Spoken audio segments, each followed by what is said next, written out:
Hey everyone, welcome back to the Playing with Power podcast, the issue-by-issue retrospective on Nintendo Power Magazine.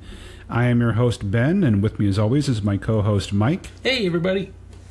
And you're tuning in for the August 1996 issue, that's volume 87, and we've got Tetris Attack on the front cover here, and it looks like cubes are killing Yoshi on the front. What's in it? Wizrobe? No, that's comic. Oh yes, comic.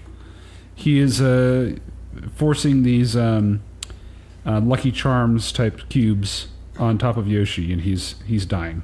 Well, if you remember in Yoshi's Island, whenever you see Kamek flying around, he always shoots things with a beam of various shapes, which looks like he's shooting you with PlayStation controller buttons. Yeah. And now this is the much bigger version of that. Now you see why Yoshi's face down and ass up, because that's the way the comic likes to fuck. Lovely. And there it is, ladies and gentlemen. If you thought you were joining the official Nintendo Power podcast, get ready for a big surprise. This is unofficial. And a catastrophic disappointment. Hey, if you want to find out more about us, you can go to playingwithpowerpodcast.com. There's links there to our Facebook page where you can interact with us, our Twitter account where we will not interact with you, our Patreon account if you want to support the show, patreon.com/playingwithpower. And of course, if you want to give us a review on iTunes, that would be lovely. So, we'll do our own plugs at the end if you want to find out about our individual projects. But let's move on. What do you say? Sure thing. All right, so we have a new advertisement here. I, for one, am disgusted and excited at the same time about this. This has it's a twofold advertisement here, and they have these here to try and entice the reader to subscribe to Nintendo Power Magazine. And they say, think of it as your coach giving you all the right signals. And right in the center, it's unavoidable, is this overweight guy in a baseball uniform. Is that Tommy Lasorda? Elderly gentleman with a big gut. Kind of looks like Rodney Dangerfield. It's got elements of him. Yeah, a little bit. I can see that. He's Dangerfield-esque. Yeah, he's like a character actor kind of person. Kind of looking. So he's plugging his nose with one hand, and he's pulling the pants where his asshole is out. And then it has a little caption saying, that swing stunk like my ass, I guess they would say. So the first thing you're treated to when Nintendo Power is trying to sell you on subscribing to the magazine is a picture of this guy with his gut, plugging his nose, and holding onto his ass. Dude, we've been subjected to months of jars of toenail clippings. That's true. This is an improvement. And the Earthbound player's guide had scratch and sniffs for like the barf characters. So like the 90s, and look at Earthworm Jim where you're like, or Booger Man. Yeah. The 90s was like the grossest cool era. Yeah, I don't know. I understand the deal. This is like disgusting. You would never want to sell your brand like this now, or ever really. But apparently that was the thing back then. So they got this coach in different poses. He's on his knees in one of them, and he's praying up to you. He says, "Please open your eyes when you swing the bat." Why is SW capitalized? Again, sign of the times. There's different letters that are randomly capitalized in the middle of words with font that is unreadable. Yeah, I was trying to look for a secret message, but I'm not finding it. This page alone, these two pages alone have 5 different kinds of font. Let's see, another one, he's choking himself with his tongue sticking out, and he says, "Choke up on that bat, or I'll wring your neck." And the last one, we see him bending over, showing his asshole again to us. And he says, "Hit that ball to the moon." Da moon. Da moon. The moon. So he's probably from, New York or Minnesota. Mm-hmm. I'm getting a Tommy Lasorda vibe off him, or like who was that other guy in baseball that was like fat? Not Babe Ruth. Babe Ruth. Lasorda was the fat guy, right? Or is he was in shape? Okay. Yes, Lasorda. All right, so yes, you're not wrong to get that vibe off of him, off of this guy. I think that's what they were going for. All right, so let's move on in. And table of contents again talks about Tetris Attack, and it has. Are you familiar with it as a dog thing? Wasn't he? Well, he looks like he's from Yoshi's Island too, with his watercolor type design. No, I thought that there was like some dog-like creature in Yoshi's Island but this guy's not ringing any bells. So he's probably a character in like Yoshi's Island style. So coming up in this issue, they were talking about Tetris Attack, of course, some game called Oscar, Kirby Superstar, Mario 64, FIFA Soccer 97, Urban Strike. Then they have special features on Wayne Gretzky's 3D Hockey, Japan launching the Nintendo 64, Game Boy Pocket, Beat the Boss, and they have previews for Power Rangers Zeo, Battle Racers, Zero Racers. I think they got those mixed up. Aren't those the same thing? Donkey Kong Land 2, Marvel Superheroes War of the Gems, Mole Mania, and more. So, yeah, we just want to make sure that Beat the Boss is not confused with Beat Off the Boss, which is when you really want to nail that audition for Mr. Weinstein. Lovely. Okay, let's get into the Player's Pulse. Chris Aberg, via America Online, says, I wanted to let you know that you will not need commercials for this new powerhouse, the Nintendo 64. It practically sells itself, what with its way cool graphics and smooth gameplay. After looking at the May issue's coming next issue page, I couldn't wait to get the June issue. I was so excited to be able to catch a glimpse of the future. When I got the issue, I was practically jumping for joy. Good job, Nintendo. You've made a winner. Nintendo 64 rules. Have you seen the PlayStation?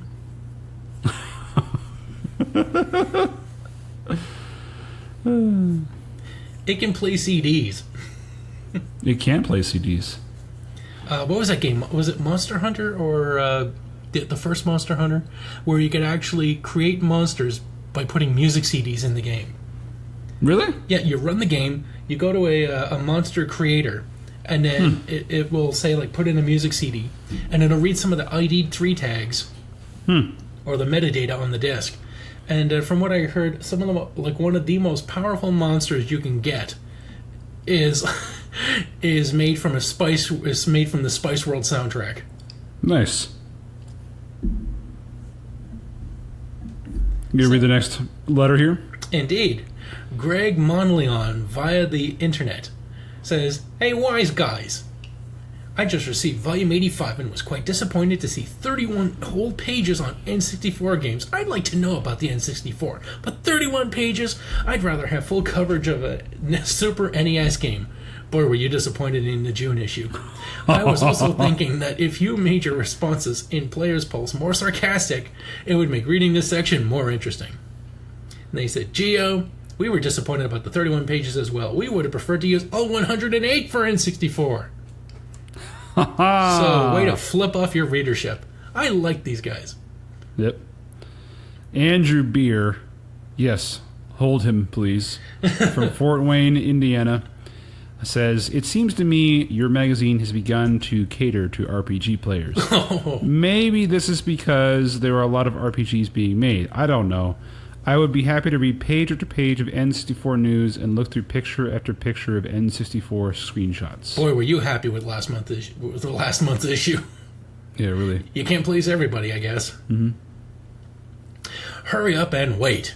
I got my Nintendo's Power and love the N64 coverage. The games looks great. I can't wait to get an N64. Meanwhile, my friend has a Sony PlayStation that I play on weekends. It is okay, but doesn't come close to being as good as the N64. Oh, fuck you. The games are good, but they can take forever to load. I'll give you that, but they're loading because they're worth the wait. I hate loading. I calculated the loading time of one game. The average play time was 1 hour, and there were 7 minutes of loading throughout. Yeah, that's fair. I mean, and they really never got rid of it, because I showed you how long it took to load Mass Effect Andromeda. which I enjoyed playing it, but again, 30 seconds, I clocked it and shared it on my Facebook page. 30 seconds to get to the load screen. To get to the I never had that issue with that game. I don't know what happened with your version.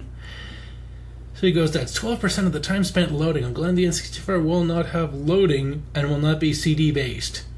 Didn't we see a Super Nintendo game that actually had load times?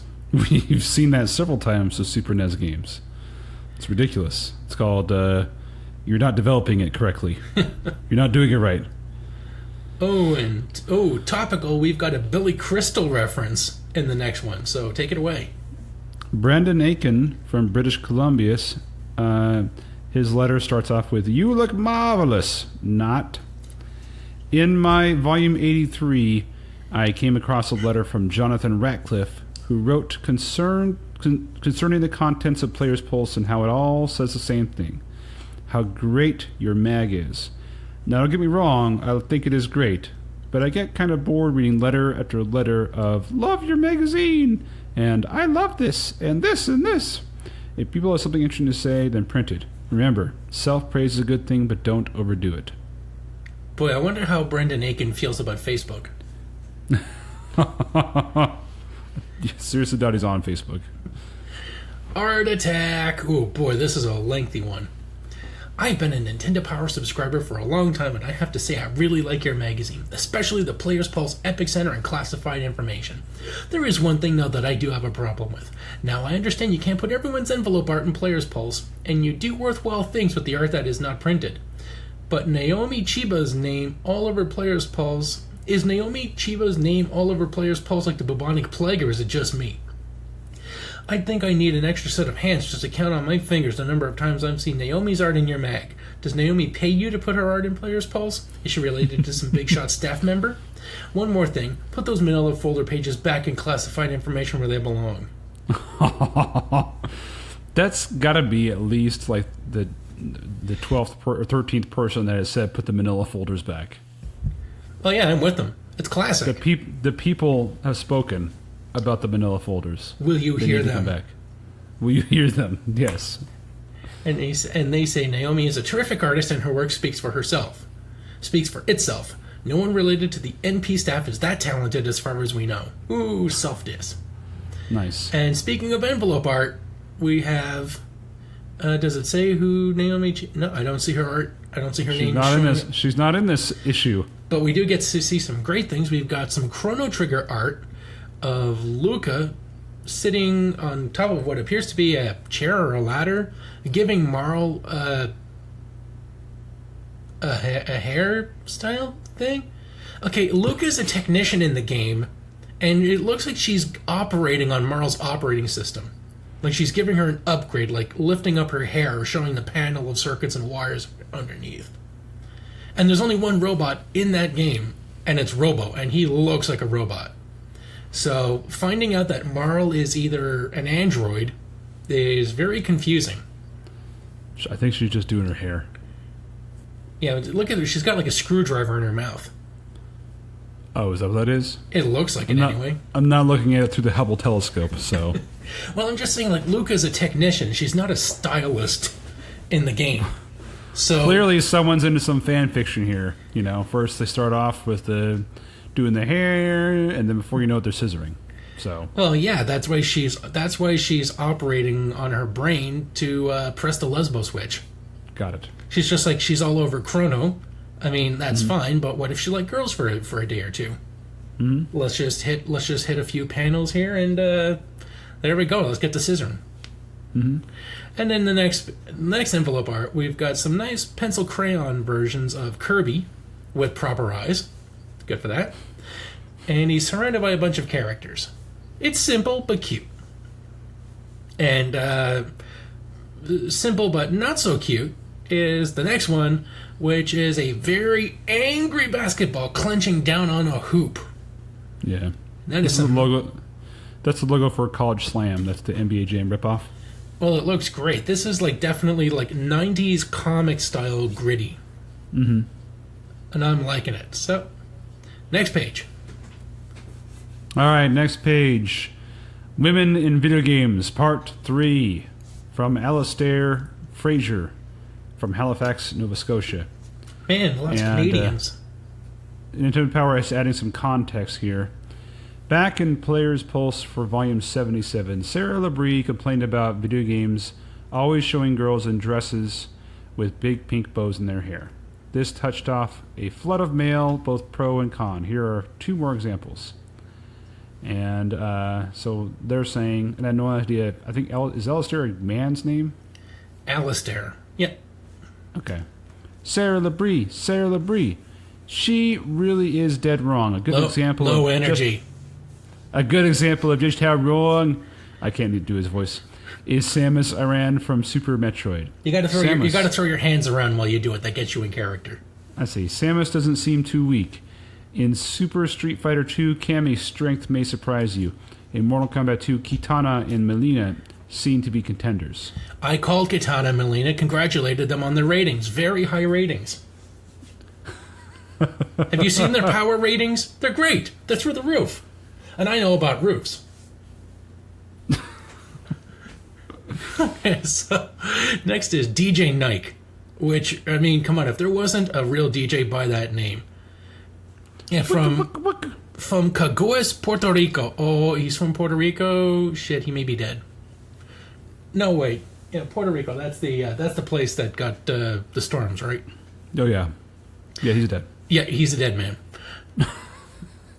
So he says, I admire that gal, Sarah Labrie. You ask me why, amigos? Because she's defending what's right. It would be better if they put more gals in fighting games and other kinds of games.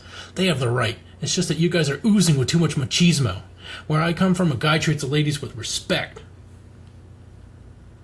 Much respect. R.I.P.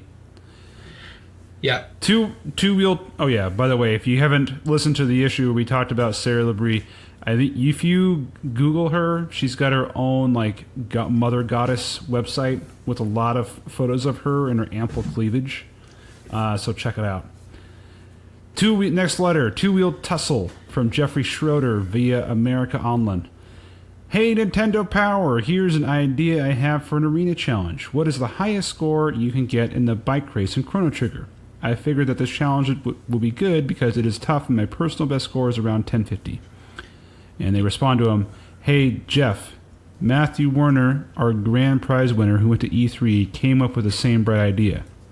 As a result, you can join the Chrono Trigger bike race in this month's arena. Riders, start your pedals. It's not that kind of bike race. It takes place in the future. It's like a land speeder thing. Okay. It's not a bicycle, so pedals. These guys know what Chrono Trigger is. That's annoying. Got it. Oh my god, are you looking at this envelope art at the bottom? God damn, what is up with Mario? He is fucking swole. I think he's been masturbating with that right arm way too much. Everything is... His legs have biceps. How does that even work? Every part of his body got steroids except for his neck, which is non-existent. And then Mallow, who all of his bulges are now muscle ripples. It looks like this is like some proto-Smash Wars shit. I guess. And then what the hell happened to the cloud in the back right? Why are they shaped like footballs? Yeah, this is... the envelope art is good, but the style is... What the fuck? Are you ready for some Mario? Can you dig it? Woo! But at the top, you get to see a very lovely flower bed with some anime chick in a robe with lots of blue hair. Mm-hmm. And then what appears to be... if M. Bison was drawn by Frank Miller. Did you ever watch the Dark Knight Returns, that comic? I've seen... that does not look like Frank Miller's art. Kind of. No. It looks like... what's that guy in the 70s? Crumb. In a way, yeah. Yeah, looks like him. Yeah. I thought it was like if Street Fighter came out for the Virtual Boy, this is what M. Bison would look like. Yes, indeed. Oh, because of the colors. That's what you're talking about, not the art style. Well, mixed. Got it. See, Frank Miller, and if you ever watch The Dark Knight Returns, he also did a lot of single color True things.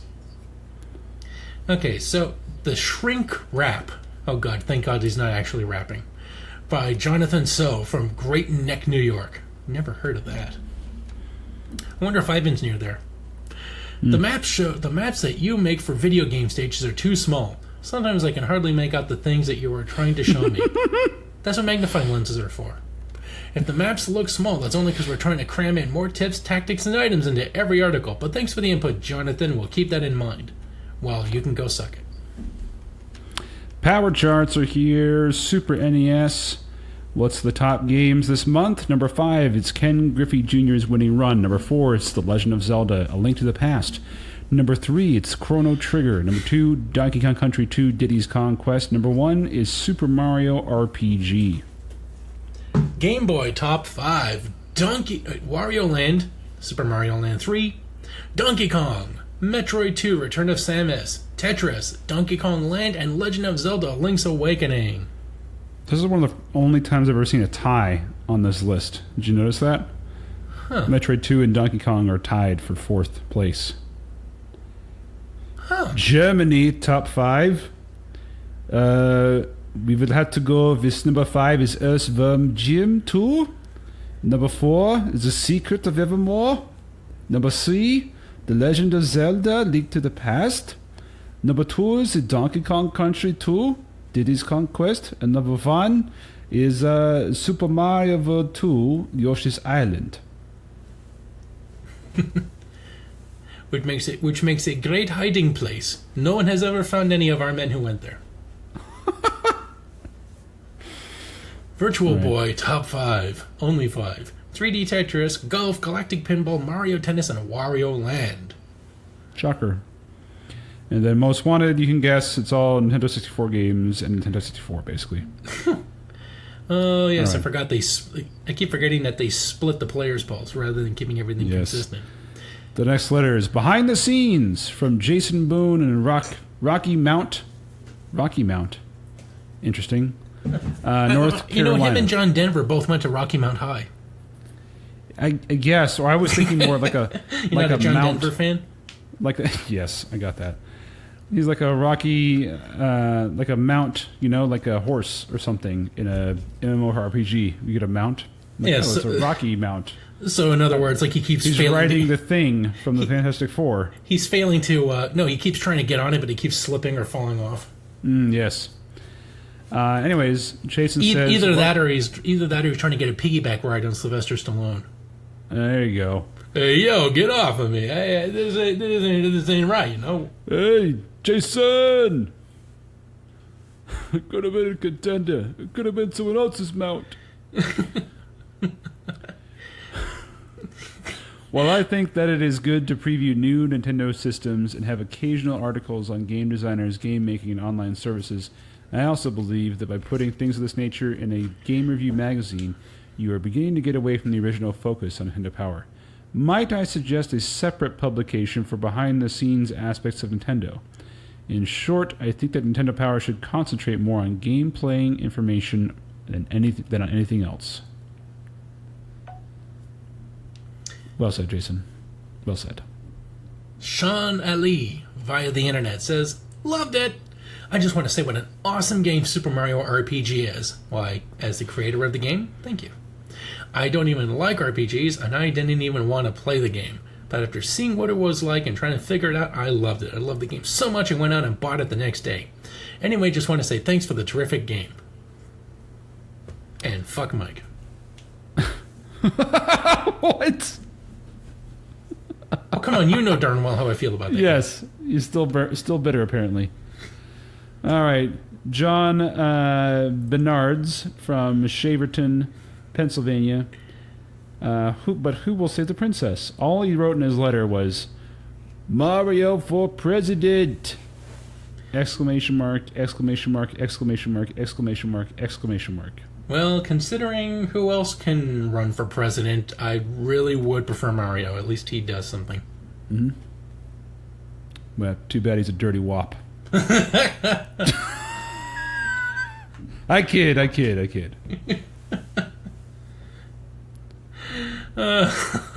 Kelly Osad. Just like a wop coming through the back door. Okay, so Kelly Osadchuk from Thunder Bay, Ontario. Man, lots of Canadians getting represented. I like this. Classic.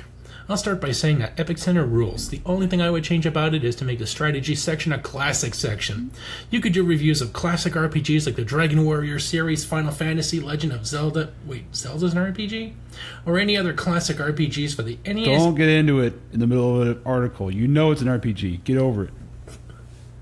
NES, Game Boy, or Super NES. I hope you can add this section to your magazine. Very good. Jared Budd with 2 Ds via the internet says, "Baby, get back. What's with Super Mario World 2? I was really bummed out when I realized that you don't even get to play as Mario.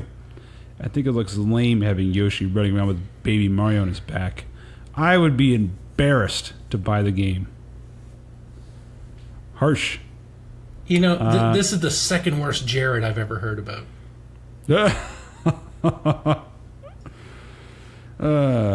My favorite part of that whole thing was like the day that he got arrested. It was the New York Post. Their headline was Jared from Subway to be enjoying footlongs in prison. Oh my God. Get it? He's going to be butt raped. Anyway. Looks can be deceiving. Have you actually played it? They responded. All right. And then they have the winner of a Nintendo Power Contest Award.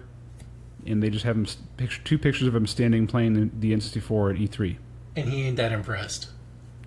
He's, I don't know, mesmerized or bored. I can't tell. And it looks like he's got like Down syndrome Freddy Krueger beside him in the next picture.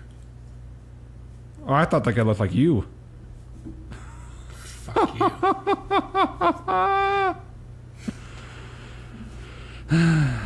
All right. Next game is Tetris Attack. And we talked briefly about this before, but it's basically like one of those Candy Crush clones on you can get on a mobile phone nowadays. It doesn't look anything like Tetris at all. It's got those multicolored bricks with stars, triangles, hearts, clovers, oh my, in them. And yeah, the goal is, of course, to get combos and flip things around to get combos and to clear the board, right? So there's a more of a campaign mode to it. There is, and for whatever reason, it's all Yoshi themed. Even though it's Tetris Attack, like Yoshi's a big part of it. The Yoshi's Island art is a huge part of this game. Yeah, because Tetris and Yoshi, they are connected because stuff. I guess they didn't want to call it Yoshi's Cookie too. I mean, really, could have called it like Yoshi's Island Puzzle Adventure.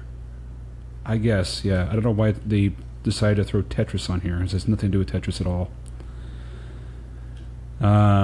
Just shameless ripping that title off. Okay, so they got a time trial mode, a versus mode where you can play against a friend, and yeah, they go over to puzzle mode, and it says the panels don't move here. Instead, you have a limited number of moves to clear the entire screen. Sound easy? When you give up, check the next page for solutions. So that's kind of a challenge to yourself. Oh, look, the solutions are upside down on the page, so you have to flip the magazine upside down to read them. And they have some power challenges here. So instead of putting the arena, they slap it in here, and they put a superpower stamp in the middle of the magazine, which apparently you can just cut out and send in for like $1 worth of credit for swag. But if you did cut into that, you'd be taking out some of the coverage of Oscar. Oh my! What the fuck am I looking at here? What kind of hair is that? What you're looking at is a skunk with a hot dog through his head. No, wait. It's a cap. Okay, so it has a skunk hair blasting out over his eyebrows.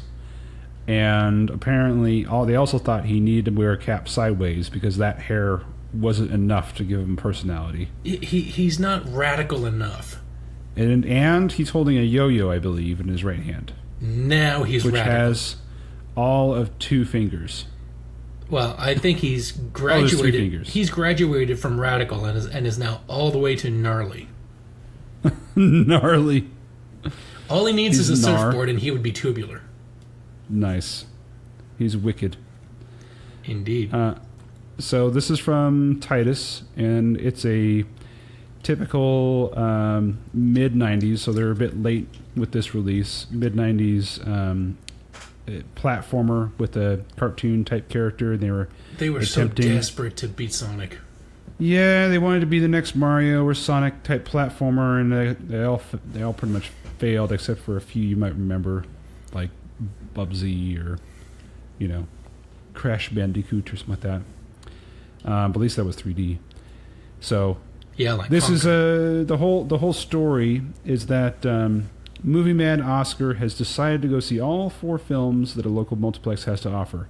But instead of simply watching the show from the comfort of his seat, Oscar leaps into the silver screen and lands a leading role. Each film has 3 scenes, which Oscar must complete by collecting a series of acting awards before being able to move on to a new movie. Not only are the sets hazardous, but Oscar is expected to perform all his own stunts. Wow, to remain a star, he'll need to knock off the other actors who are jealous of his newfound fame. Wow, this is disjointed. Yeah. So you played a murderous Harvey Weinstein. I have to subjugate all the actors around me for my own glory. Yeah. I don't think they got... You think they got approval from the Academy for this game? Is this sponsored by the Academy? I don't think it is. No, if they did, his name would be Oscar Goldman. Yeah. So all the different levels... you can... Oh, look, that's interesting. So there's different power-ups. You can get a yo-yo. It's a powerful prop. You can get wings to help you fly. And you can also get a Game Boy in a Super Nintendo game. You can get a Game Boy in it. And it says, a truly bizarre but completely harmless bonus. This prop imbues foreground objects with strangely familiar shades of pale green. The effect doesn't last very long, but is certainly good for a few laughs. So it just changed. It's a palette swap. Interesting.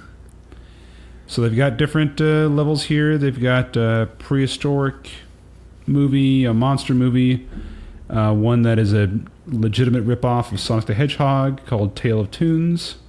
I mean, that's Sonic the Hedgehog, right? Yeah, like it's got rings. It's got curved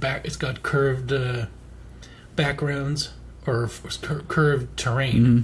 This won't be the first ripoff we see in this issue, by the way. Oh boy. Foreshadowing. And then the last level is the Wild West. So I didn't bother to play it. I've played enough of those platformers to know that they're not as good as Sonic or Mario. So, next game, and this is supposed to be a preview, but they spent 6 pages on it.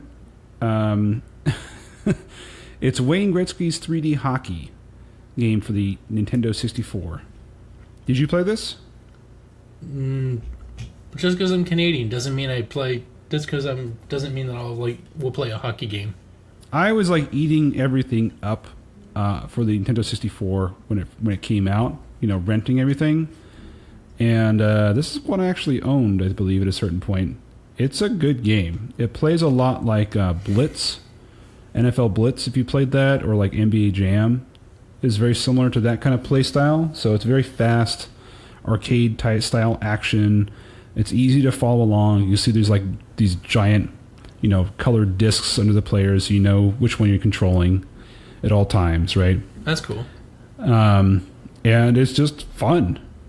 Yeah, I'm pretty sure Vancouver's hockey team is called the Canucks. Why do they have a vulture? For the you tell me. You're Canadian. Yeah, it's the Vancouver Canucks, not the Vancouver Vultures.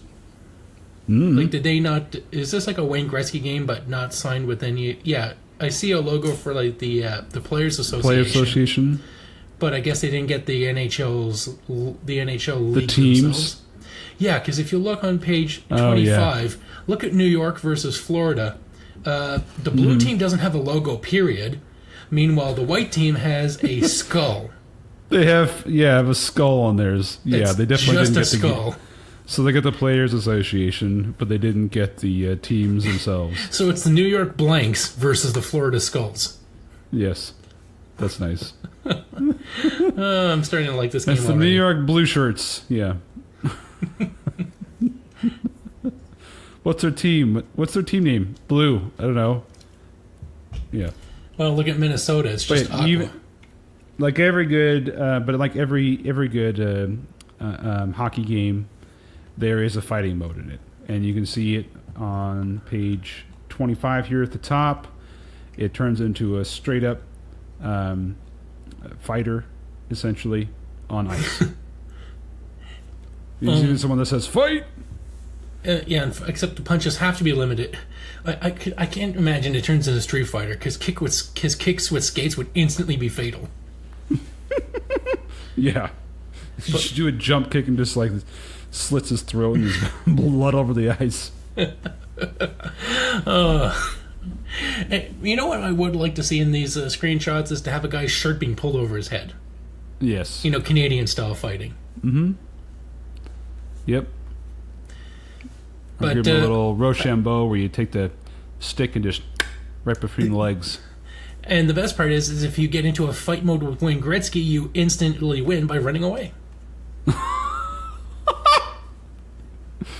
Yep. Don't touch the face. He never got into a fight. There you go. Okay, next game is Kirby Superstar. We talked about this game before. It is. They call it 9 games in one pack. It's really just 9 mini games. It's sort of like if you were to play. Well, I mean, they're all different like levels basically. They're mini games with slightly different. They're all basically the same. Yeah. It's one game with 9 different levels that you can just pick in any order, right? Yeah, because like one is like a racing game, the other is like collect things when you're flying in a minecart. Another one is Samurai Kirby, so I imagine it's like fighting. Mm. So there's just Kirby kicking ass in different ways. Yeah, which isn't bad because I mean you look at this game, the graphics are smashing. Yeah, it's really high quality graphics. It's made by HAL Laboratory, which I think ends up being purchased by Nintendo at a certain point. But they end up going on to make. Don't they end up going to make the Super Smash Brothers games? Well, I know Nintendo does, but like HAL may have been absorbed by them. Yeah, as the development shop, I believe they're the ones that do it. They changed their name at a certain point, but that's them. So yeah, first level is something called Spring Breeze, and Kirby has a couple of attacks they're talking about here. He's got a beam. He's got something called a cutter, and it's a sharp-edged boomerang. You can also cut ropes blocking your path, and you have a bomb where you can chuck a bomb. And then they have the Gourmet Race, which looks like you're in like Candyland. Also a platformer though, so it's not really a race. Am I wrong there? A race mate? No. Oh, it's between. We see so DDD. So it's still a platformer, but Yeah. it is you're racing King DDD or Dedede. We never did figure that out, did we? No, they don't have a phonetic pronunciation in the magazine. I wonder, is he in any of the Smash Brothers games? I wonder if they pronounce his name there. I think I've seen him in Smash Bros. I've definitely, yeah. All right, pretty sure he I'm is. gonna look him up, and you figure out. We got Parasol attacks, which is basically you use a shield, and then the Ninja Kirby, which is purple, and he's got a dagger, so he's kind of like Cholo Kirby. He's got a bandana on his head. You walk through his neighborhood, he'll cut you. Then there's Wing Kirby, which is, I imagine, kind of offensive. I mean, if he's meant to be a bird, fine, but he's also, like, he's got, like, a red-tipped feather. Okay, you ready for it? Okay. I found the announcer for Super Smash Brothers. Here we go. King DDD. I nailed it. DDD. You got it. So we've got Wing, which really looks like Kirby dressing up like an Indian chief. And then Wheel, where he just turns into a wheel. How useful. He's already round, though. Why would he need to be...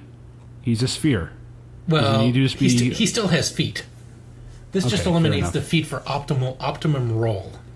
Got it. I thought he could tuck himself in. Well, he can kind of roll slowly, but this is like turbo speed. And then there's Mirror, which if you swallow a Mirror, you can reflect your enemy's attacks or make them see double with decoy Kirby's. So he turns you into Mirror Man from The Flash. And then Sleep. There's a Sleep power. If Kirby touches a Sleepy, he'll fall into a deep slumber for several seconds. Oh, so it's not a power-up, it's a status effect. And then Sword Attack, which is somehow different from Cut. It looks like he's got fire or something out there as well. He can cook, apparently. He can bang his cutlery together to call all the enemies for dinner. Your foes won't realize that they're the ones on the menu until Kirby slams the lid on the big kettle. Oh my god, this Kirby adds a little seasoning and voila! Your former foes are tasty treats. Kirby is like a fucking Craigslist cannibal. Yeah. There's a ninja Kirby. And he can climb walls or turn invisible. He is a hammer Kirby. And he can squash enemies, of course, and break blocks. And he can use it underwater. And there is a fire Kirby. You can treat your foes to a barbecue. Chow down on a burning Leo. And let the flames roar from Kirby's throat. There is, you can turn it to stone, where it basically turns into a thwomp in midair. There's plasma. Shock your enemies with a wave of sparks. I thought he was just going to bleed on them. Store up the plasma power and release it in a mighty surge of energy. Ice. Gobble up a snowman and get ready for some freezing fun. A frozen blast from the ice power turns your foes into blocks of ice. He looks like Blue Indian Chief Kirby. Yeah, a little bit. And then finally the suplex. Pull a few bouncing fighting moves in your foes with the suplex power. This skill works best when you surprise your enemies. And we get to fight a boss called Dynablade, which basically looks like a Pride Parade vulture. A Pride robot vulture, yes. Yeah, this looks like if like Mega Fabulous Man had a robot master. Yeah. Oh, I just had a great idea for a video game. We could call it Mega Man. You just replace the sprites for Mega Man with basically change out his helmet for a MAGA hat. So Dr. Light has like a big blonde pompadour thing going on, and you take away his Mega Blaster and you just give him an AK-47. And Dr. Wily pretty much keeps the same hair except now he's like a socialist. and he's trying to spread peace, love, and brotherhood, and people looking out for each other, and that shit don't fly. With Dr. Trump. And every boss is a different crisis actor. No, each one is like a department of the United States, which you have to destroy and replace with an incompetent moron. So your first boss is like education, where you have to fight competency in literature and then replace it with DeVos. And then you fight Environment Man, and then replace him with someone who can't even spell Greenpeace. There you go. Dude, this game is fucking great. We need to make this. I'm saying, MAGA Man. If you want to fund MAGA Man, donate to patreon.com/playingwithpower. We'll need about $5 million for someone else to build it. Thank you. Well, we do know a programmer. We do? Justin Bailey, remember? Jeremy? Oh, yes, that's right. We just have to raise about $1 million to hire him, get him the team he needs, and boom! We can make gaming great again. Make gaming great again. Mega Man. He's so high energy. He's mega. He's the greatest thing ever. Everyone says he is. Just ask anybody, they will tell you he's great. He hires the best people for this game. Only the best. That's right. Oh, then you can swap out Roll with Ivanka. You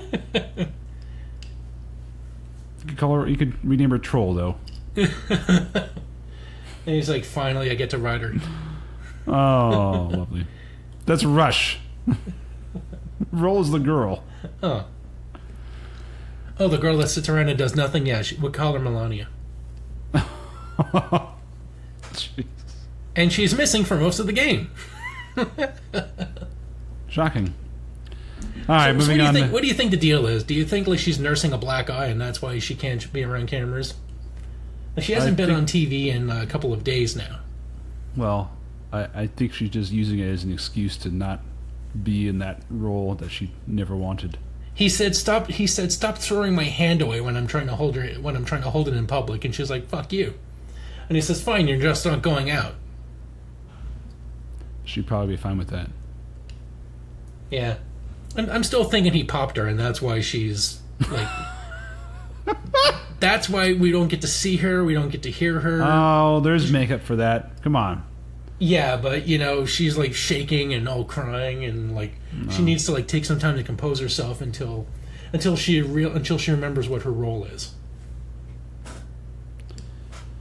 I'm sure she's a decent actress if she's the one that had to say "I do" in a wedding ceremony to him. Well, she was just hearing like, "Do you take Donald Trump and his money?" I do. Do you promise to receive his seed for a life of never having to work again? I do. Pretty much. All right. Classified information, still no manila folders. We've got Killer Instinct 2. You can play as Gargos. And real monsters. There is a sound effect screen. Oh boy. This Gargos guy looks like Firebrand from Gargo's Quest. He does. You're absolutely right. It's a ripoff. For Boogerman, there's different passwords you can do to jump to the boss levels. And for our favorite game of all time, Bassmasters Classic Pro Edition, there is a Pro Circuit password to jump ahead on the Pro Tournament circuit. It will take you to the lake on the third day of competition. So probably a debug mode of some kind. And Madden 96, there's even more special teams. Oh boy. Star Trek Starfleet Academy. It says Boogerman and Paramount are creating a new series, Starflick. To boldly go where no one else's fingers have gone before. Secret Federation Prototype. This is select the 2-player combat simulation mode, blah, blah, blah, blah, blah. And it just gives you ultimate ability to destroy other ships. So it's like a way to test endings of levels. Okay. You get to unleash the Kobayashi Maru on your enemies. Pretty much. Did you realize there was a Nosferatu game, by the way? I think we played it. Did we? Or was I confusing it with something else? I think you may have played it. Well, yeah, you told us about how bad it was. Oh, yeah, I wasn't keen on it. Which sucks because, I mean, well, I want to say look at how great it looks, but the screenshot that has anything on it looks like John Rambo in a Game Boy game. So, Mega Man 7, there's some hidden music on the character select stage. And it says, hint, the music is from a ghostly Capcom classic, which sounds like Ghouls and Goblins, Ghosts and Goblins to me. Batman and Robin, you can get unlimited lives continues. Finally made the game playable. For Red Alarm, for Virtual Boy, I think this is the only Virtual Boy game we've seen in classified information. It says more hidden icons. Oh boy, because they're so easy to see in the see-through 3D wireframe area. Is this a naked lady? What? Look on the right. There's like it looks like a topless gal laying on her side, holding her head. I think you're right. And it even says below it, "This is no time for gawking. The enemy awaits." In the left side, it's a Virtual Boy. So the left side's Virtual Boy, and the right side is it's a chick. Yeah. With the best graphics that Etch-a-Sketch can provide. 3D Etch-a-Sketch. International Superstar Soccer, who cares? Disney's Pocahontas, All the Colors of the Wind is stage select for any of the stages in that horrible, horrible game. Ironic because there's only 2 colors in the game. Hi-yo! The colors of the wind are orange, white, and black.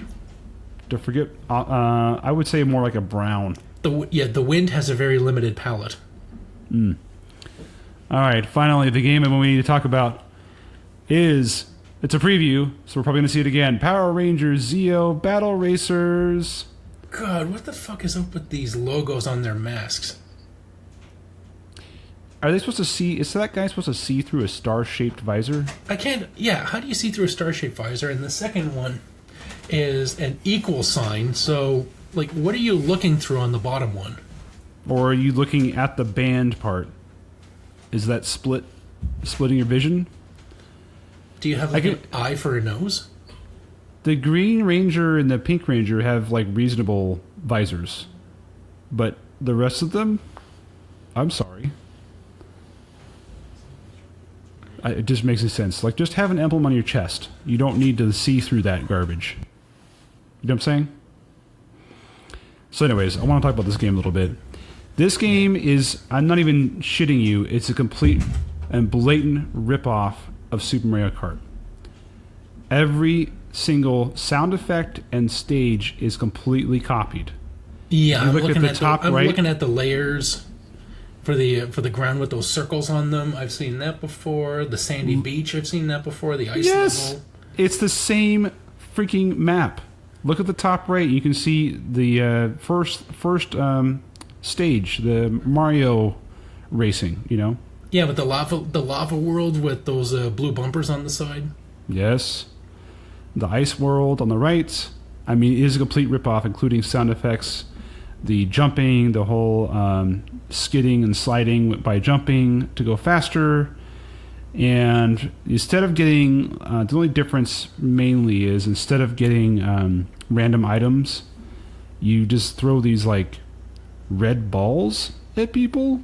I don't know if they're supposed to be balls or what. They're blasts. I don't know. But they're basically just like red shells or green shells, like somewhere in between them. And what the hell are they holding in the main insert? Are they all like holding like a big, like? It's a seeming collection container. I was about to ask if it was like one of those milkshake tins that they make in those diners. Yep. Oh, there's something that shook up in there, all right. It is creamy, white, and thick, but you know it's not as cold as you'd like. Yeah. So we got the Red Ranger, the Green Ranger. Go circle jerkers. Bow no no no. So you got the Yellow Ranger, who again is driving like this weird like dragster thing, and then we've got the Blue Ranger, who seems to be, I think he's riding like a future land speeder thing, and we got the Red Ranger, who appears to be driving a Schwinn or a Huffy. It's a motorcycle. The Black Ranger is riding a motorcycle. The Green Ranger is riding like this white spread thing, and then Pink Ranger back to the land speeder thing. So it looks like we've got 6 Rangers, but only 3 types of vehicles: but motorcycle, car, and speeder. And there are bad guys that you can play as in this game too. And during the character select screen, they all have kind of that cool F-Zero, where it shows them in a 360 rotation view. And we're looking at the blue. Is it the blue? His engine looks like a daisy. I don't think that's him. I think that's a bad guy. It still looks like a daisy, though. It does. You're not wrong. He's driving with flower power. You might be right. I don't know. I'm ready to move on to Zero Racers. This looks like a game that was never released. Oh, gee, man. We're getting a lot of that lately. It's a theme, right? They're just scraping the bottom of the barrel. Anyways, it's for Virtual Boy. A bad time for gaming is a good time for podcasting. Yeah, it was definitely canceled. It was in development alongside F-Zero X that was close to completion, but was canceled. I'm pretty sure LucasArts had something to do with that. When they looked at these shapes and they realized, that's a TIE fighter. Yeah, and they're like, no, it's not. It's a goose. It's a fucking TIE fighter. This is the game where they tried to make the Death Star trench run, Darth Vader's view, at least, into a game. And it got canceled. And it's gone. That's it. I like that one of these things that looks like folded paper is actually called the origami. With 2 M's? Yeah. Oh my gosh. The maximum speed is only 835 kilometers an hour. Oh yeah, so that's only nearly the speed of sound. Nice. God, if we had something that was like 800 kilometers an hour, if we ever get the Hyperloops in Canada, then that would be cool to have. It's a 5-hour drive from Ottawa to Toronto. Mm-hmm. But with a Hyperloop, we could make it there in about an hour. So that would be cool. I could finally hang out with Sheldon. There you go. Or any of the local groupies in his area that want to meet me. But can't because I'm all the way in Ottawa. MEAT? Probably. I mean, you'd be surprised. Horror movie girls are fantastic fans. Apparently. You know, I was looking at your download numbers, actually, and it's not that different from Playing with Power. And we've only been out for a year. Yeah. No, I'm not saying, like, you guys are doing well, but, like, you guys have a lot more like, fan interaction, I feel like, than this show. Yeah, our group is a little... our people, they're great listeners. They're loyal listeners. Not very active in the message boards, though. Yeah. And, talk to us. Yeah. I'm still waiting to hear from... what's her name? Sophie. She's been a listener since like day one, and we've been trying to get on the show, and I just can't seem to get a hold of her. You hear that, Sophie? You have a choice. Answer. No! Sophie! You're a long-standing Patreon donor we've never spoken to. Come on the show and join us. Anyways, moving on to the next preview, it's Donkey Kong Land 2 for the Game Boy. Diddy's Kong Quest. So it's a, you can imagine the Super Nintendo game, but watered down and flushed through some horrific colors. Then that's what this game is. Yeah. Next preview, Marvel Superheroes War of the Gems. So I haven't played this game, and I probably would have killed someone to play it at the time if I had really known about it, because I was so into Infinity Gauntlet when that came out, and that is roughly what this game is based on. So, unfortunately, it is set up exactly like X-Men Mutant Apocalypse. So what that means is that the character sprites are amazing, they take up like a quarter of the screen. I'm not even joking with that. So it makes it very difficult to see the other enemies. And it's not like a co-op brawler like you would expect, or anything multiplayer. And you can't just select different X-Men at will. You have to pick one. You have to pick one in the beginning, and each one has their own unique stage. So you have to beat all 5 or 6 of these stages, 5 of them, in order to get to the final stage in the game. So let's hear what the characters. They've got Spider-Man, Wolverine, the Hulk, Captain America, and Iron Man. So I didn't get a chance to play this, but I did watch a little video on it, and the word on the street is that this is actually worse than X-Men Mutant Apocalypse, which I loathed. So, for example, the Captain America level has Captain America underwater the entire time, smashing through walls and in a super slow motion while trying to get through it as fast as possible because you'll run out of air. So if that sounds like fun to you, man, have they got a game coming up? And none of this stuff has anything to do with the comic book series, by the way, the Infinity Gauntlet. It just seems very random.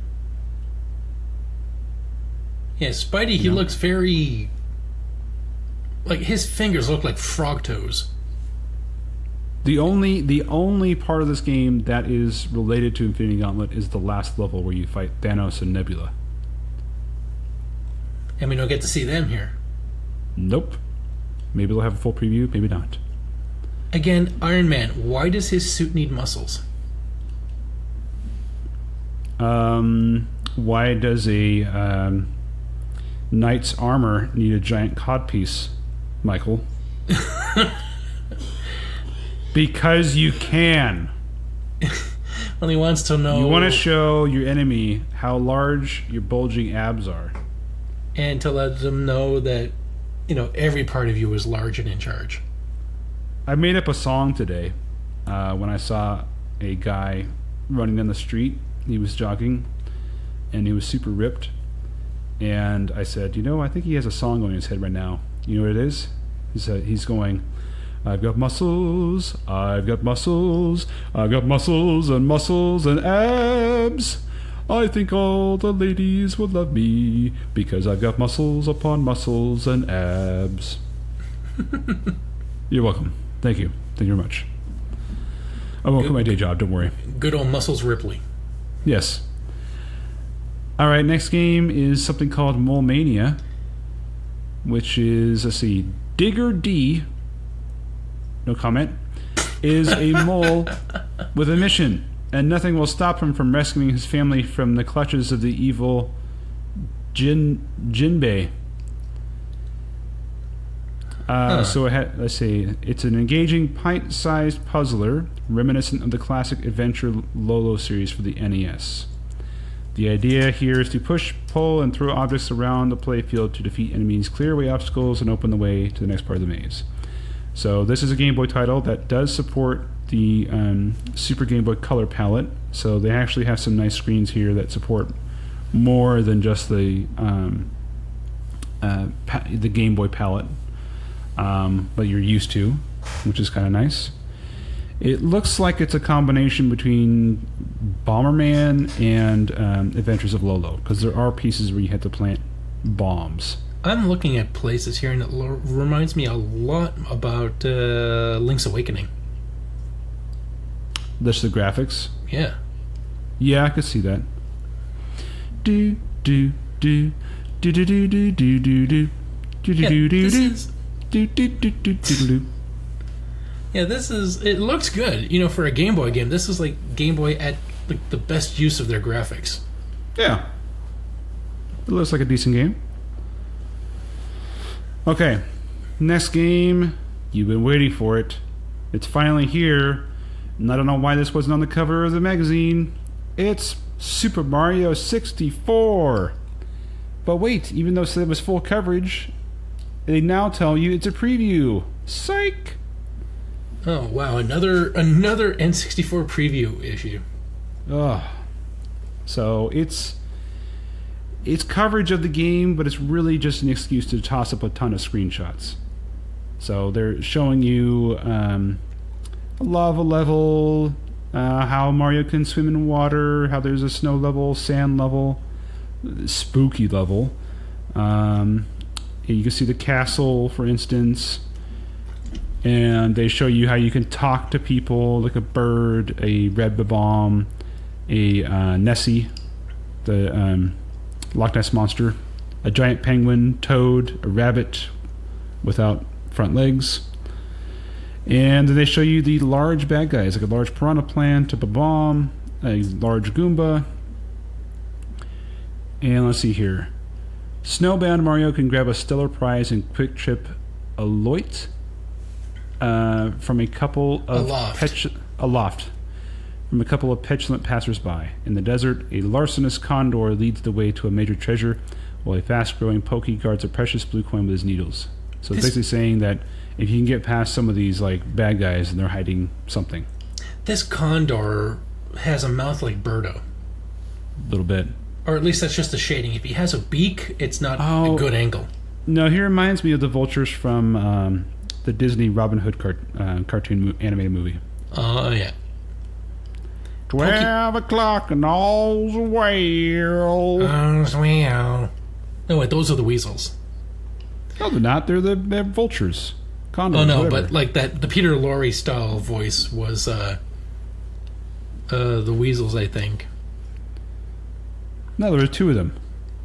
Right, but Pokey, God, look at those eyes. He looks fucking possessed. Yeah, he's like someone couldn't render Kirby properly, and so they threw a flower on his head and a dress on the bottom. And they went, you know what? It's good. No, this one looks like that Pokey snowball thing looks good. I'm talking about. Oh, okay. I'm talking about Pokey the cactus.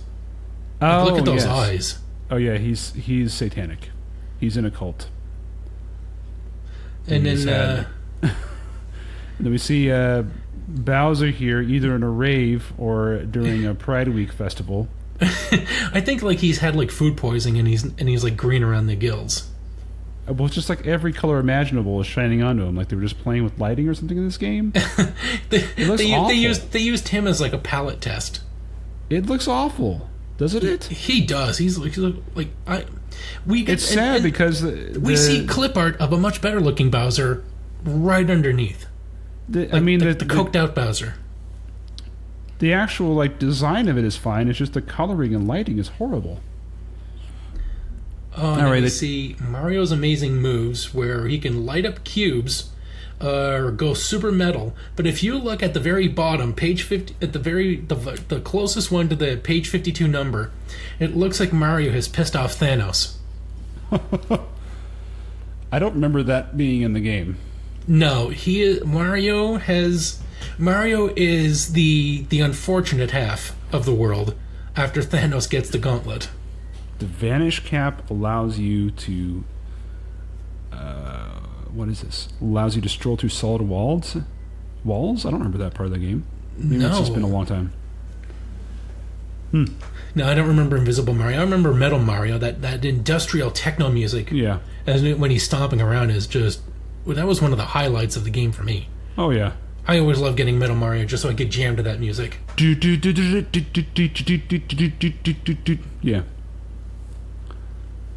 Then Missile Mario. It's really just got shot out of a cannon. It's not like a suit or anything. Yeah, I remember they did that in Secret of Mana. And then they would do cartwheels in the air, and you get to see those F7 graphics as the world lays out before you, and then you zoom in on where you land. Did you see the video I sent you about the Secret of Mana remake, showing it's not as bad as you think? I did, but it was really late. And it made some interesting points, but I still just can't get past the art style. It does look like, for what they're charging you, I'd imagine like they should charge you $20 for it.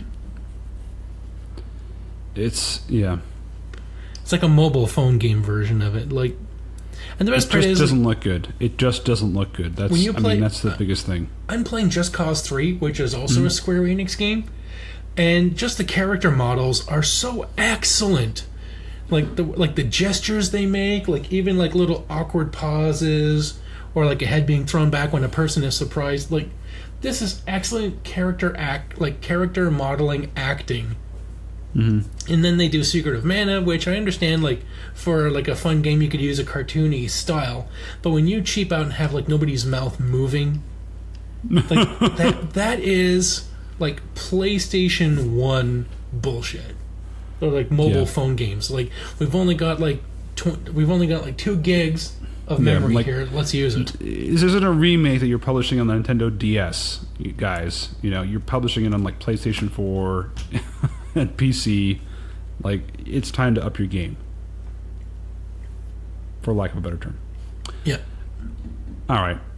Let's see here. They actually show you some interesting maps here, which I don't think I've ever seen before.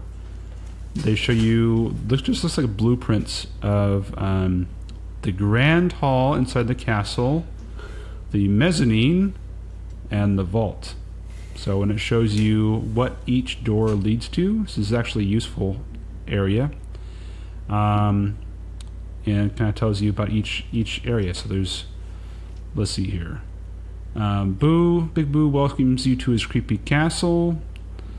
Let's see here. Oh, these are just different tips they're giving you. There's not different levels, but it's everything we talked about before. And And okay, that takes us to the midway point where there is a poster for Pilot Wing 64. And I'm pretty sure that's Nestor at the bottom. Yeah, they called him what, like Luke or Carl or something, which is bullshit. That is Nestor. There's no doubt in anyone's mind that that's Nestor in that poster. To call him anything else is an insult to Nintendo Power, to the Nintendo Power readers, and of course to Mr. Howard Phillips and the original artist, whoever he is, of Nestor. Yep. So we have Nestor, and on the other side of the page, on the other side of this page, we have his incredibly endowed girlfriend, Chester. Zing! Get it? All right. Let's probably call it for the first half of the issue here. If anyone wants to find out more about my stuff, you can go to find out my own podcast. It's a small music podcast called Repeat One. It's about songs you can play on loop and the stories behind them. You can find it on www.repeat.one. Mike, what do you have going on? I've got two things going on. I've got the Graveyard Shift celebrating our first year anniversary with a nice birthday episode, and next we've got the Technobabble, which is celebrating its revival. It's back off the shelves and back in production. We're talking about great European developments, great, amazing, good news. It's like tech talk, science, chemistry, biology, all wrapped up in about an hour and discussed by two idiots with no real qualifications for any of the subject matter, but we talk about it anyway, so hopefully our enthusiasm and my vulgarity make up for it. All right. Thanks for listening, and again, apologize to all Italians out there and plumbers who are Italian. I'm Ben. And we're not sorry that we said things about you being Italian. We're just sorry you are Italian. Oh, Jesus. I was trying to give us a way out here, Mike. And I made sure to close that avenue off. I could see that. Well, on behalf of myself, I love Italians. I love Italy. All right. I grew up in Little Italy in that part of Ottawa. Like, those neighbors were great. They introduced me to great food. I love them dearly. Like, I don't have any problems with the Italians. Like, no amount of Jersey Shore can ruin the memories I had of, good, sensible, friendly Italian people. So, I only kid out of love and because Indeed. Shock is the only way I can affect people. Indeed. Hear, hear. All right. And if you hate us for it, go ahead and reach out to us and leave us a negative review on iTunes. Feel free. All right. Thanks for listening, everybody. I'm Ben. I'm Mike. And now you're playing with power.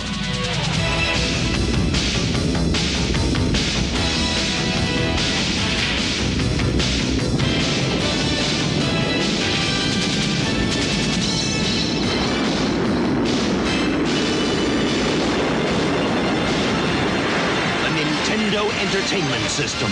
Now you're playing with